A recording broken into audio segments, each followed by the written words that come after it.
AI feels like it's everywhere these days, you know what I mean? But keeping up with it all can feel overwhelming. Trying to learn about the latest developments is like you're drinking from a fire hose sometimes, especially with things like vision transformers. There are these incredible AI models. They're great at understanding images, but oh boy, they can be real resource hogs. That's what makes today's deep dive so fascinating. We're going to be exploring a research paper from Vanderbilt University about something called training noise token pruning, or TNT pruning for short. And basically, it's all about how to make these powerful vision transformers work faster and more efficiently. Yeah, that's a pretty clever approach. It could have a big impact on how we use AI in the future, especially for applications that need to run on devices with limited power. Exactly. Imagine running these complex AI models on your phone without draining the battery in like 5 minutes. Yeah. That's the future this research is pointing towards. So let's break it down. How does this all work?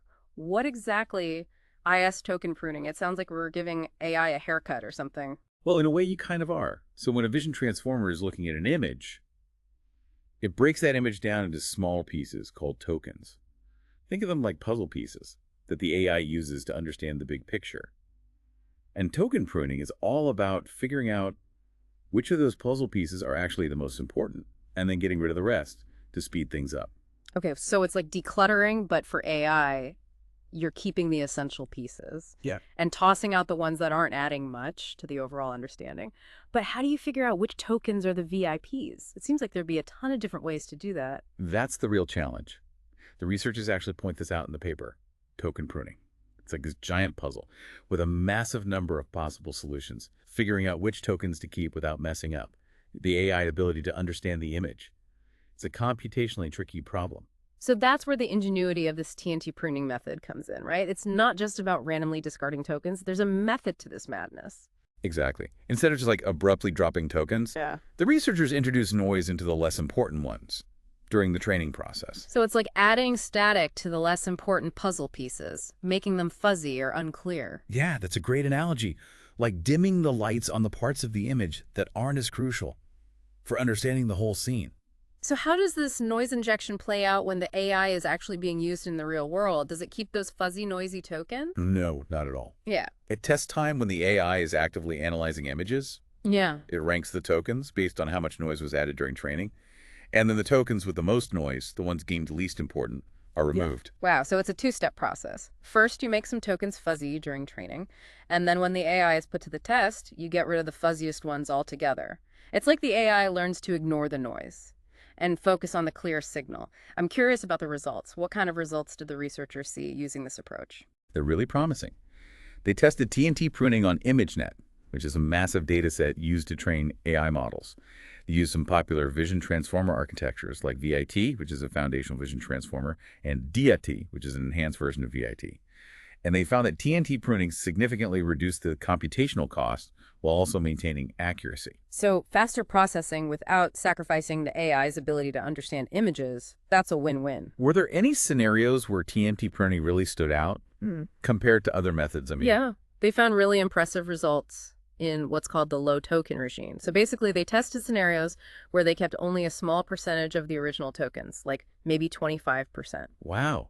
So the more aggressively you prune, the better TNT pruning performs. Yeah. That's really interesting. What about other token pruning methods? How did TNT pruning stack up against the competition? So they compared TNT pruning to a simpler method called top K pruning, which keeps the top K most important tokens and discards the rest. And top K pruning can be effective, but it relies on having this special token called a CLS token, which stands for classification token. It's like a token that represents the overall essence of an image. Ah, so it's like the main idea token. Precisely. And in models that use this CLS token, top K pruning works by analyzing how much attention each token pays to that special CLS token. Yeah. So the tokens that are most focused on the main idea are considered the most important. However, not all vision transformer models actually use this CLS token. So that's where TNT pruning comes in. It's like the multi-tool of token pruning. It can be applied to a wider range of vision transformer architectures, regardless of whether they use a CLS token or not. Exactly. And that flexibility is a big advantage. Yeah. But TNT pruning doesn't stop there. The researchers also incorporated something called similarity-based pruning to further enhance its efficiency. Remember how we talked about redundant tokens? Yeah. So those tokens that are carrying very similar information? Yeah, like having duplicate files on your computer, taking up space. Right. So similarity-based pruning Mm. is designed to identify and remove those redundant tokens. It's like taking our decluttering analogy one step further. We're getting rid of clothes in our closet that are almost identical. So TNT pruning dims the lights on the less important tokens, and then similarity-based pruning comes in and removes any duplicates. It's like a two-stage cleaning process for AI. But I'm curious, how do they even identify those redundant tokens in the first Well, place? that's where things get kind of surprising. They actually found that using a random partitioning strategy worked best for similarity-based pruning. Random partitioning. It seems counterintuitive. Uh, Wouldn't a more systematic approach be more effective? you think so, right? Huh. But their experiments showed that randomly dividing the tokens into groups and then comparing them within those groups led to better performance. It's kind of like shaking up a kaleidoscope. Sometimes a little randomness creates the most beautiful patterns. That's a great way to put it. So even in the world of AI, a little bit of randomness can be a good thing. Ultimately, though, what matters is whether it actually works. And it seems like TNT pruning, with its combination of noise injection and similarity-based pruning, it really delivers. Absolutely. It consistently outperformed other token pruning methods, especially when they pruned away a large percentage of the tokens, efficient and effective. That's a winning combination in my book. This whole deep dive has been incredibly eye-opening. I'm starting to see how these innovations in AI efficiency could have a ripple effect across so many different fields. It feels like we're on the verge of unlocking a whole new level of technological advancement. But before we get too carried away with all the exciting possibilities, let's take a step back and talk about some of the limitations of TNT pruning, because no technology is perfect, Right? right? You're absolutely right. No technology is perfect.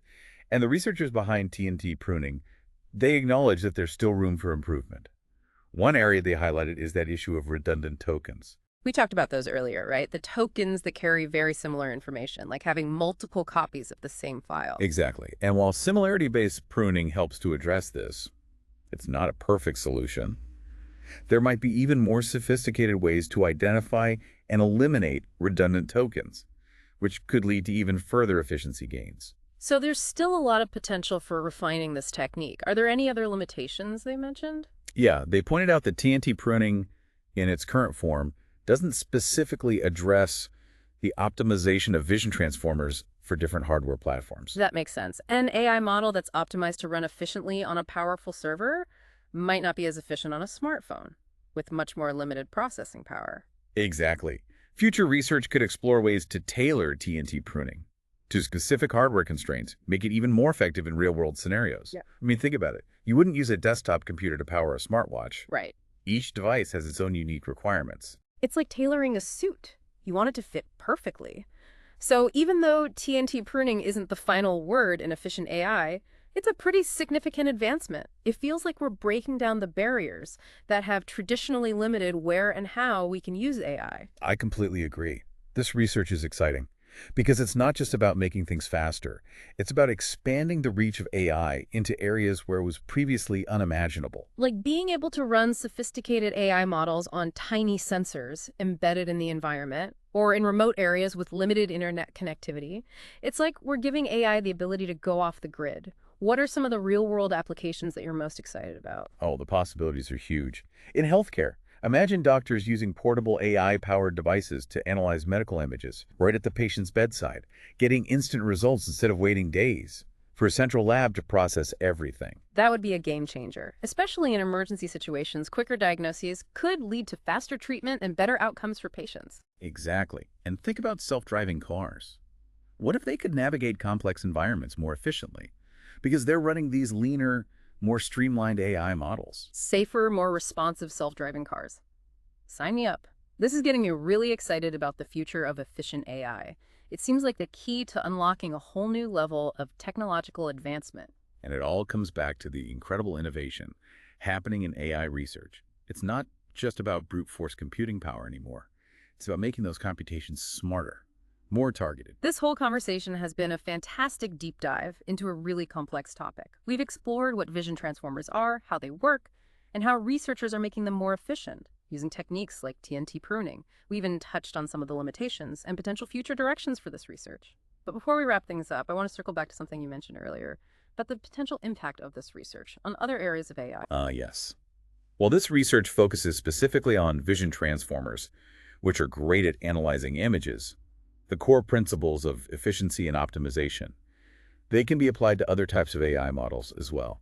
That's fascinating. Can you give us some examples? What other areas of AI could benefit from these kinds of advancements? One area that comes to mind is natural language processing, or NLP for short.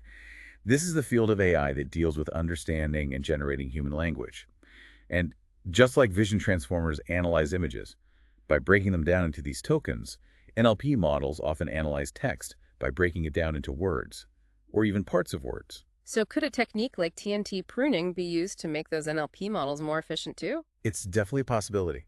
Imagine being able to process and understand language more efficiently. This could revolutionize everything, from chatbots and virtual assistants to machine translation and text summarization. Those are some pretty big applications. Any other areas you think could be impacted? Robotics is another exciting area.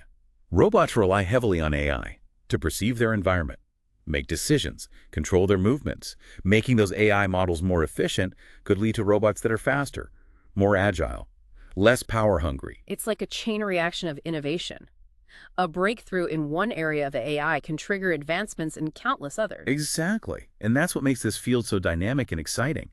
The pace of progress is incredible, and we're constantly discovering new possibilities. It's almost like we're on the verge of a technological renaissance, powered by AI. And efficient AI is playing a crucial role in making these advancements accessible to a wider range of applications and devices. It's not just about what AI can do, but about where it can go and who can benefit from it. It feels like we're at a turning point now, doesn't it? Where AI is moving out of the research labs, you know what I mean? Yeah, Out of those data centers and coming into our everyday lives in a much bigger way. absolutely. Yeah. And efficient AI is what's driving that change, making it possible to use AI in new places where we couldn't before because of limitations with processing power or battery life, or even just the physical size of the devices. It's like AI is shrinking down, becoming embedded in the fabric of our world. Little sensors in our homes and cities, medical devices, wearable technology. It's mind-boggling when you think about all the possibilities. Yeah, it's a really exciting time to be working in this field. You can feel the energy, the momentum. It feels like we're on the edge of something big, something truly transformative. Yeah. When we first started this deep dive into TNT pruning, I was a bit intimidated by the research paper. To be honest with you, it's pretty technical, but you've done a great job of explaining everything, making it understandable, even for someone like me who's not an AI expert. Well, that's what these deep dives are all about, right? Taking these complex, cutting-edge research topics and making them accessible to everyone, because AI is going to have an impact on all of us. So it's important that we all have a basic understanding of how it works and what it means for our future. I couldn't agree more. The more we understand about AI, the better equipped we'll be to navigate all the changes it brings. And speaking of change, I keep thinking about all the potential benefits. We've talked about healthcare and transportation, environmental monitoring, but it seems like the possibilities are endless, really. They really are. Yeah. Imagine AI helping us personalize education, or optimize agriculture to reduce waste and grow more food, or even accelerating our exploration of space. It's incredible. It's like we're opening up this whole new toolbox for solving some of the world's biggest challenges. And efficient AI is the key that unlocks the toolbox. It's true. When we make AI more efficient, we're not just making it faster or cheaper. We're making it more accessible and applicable to all kinds of problems. So we're basically democratizing AI, making it available to more people, in more places, for more purposes. That's pretty exciting stuff. It is. There's a lot of optimism in the AI community right now. We're on the right track to building a future where AI can truly benefit humanity. Oh, on that note, I think it's time for us to wrap up this deep dive. But before we go, I want to leave you with something to think about. We've talked about some amazing potential applications for efficient AI, from revolutionizing healthcare to transforming transportation. But what other real-world problems could this technology help us solve? The possibilities are limited only by our imagination. And if you're intrigued by this research, we encourage you to check out the paper, Training Noise Token, TNT Pruning. It's fascinating to see how these researchers are pushing the boundaries of what's possible with AI. Until next time, keep exploring, keep learning, and keep diving deep into the world of AI. We'll see you on our next deep dive.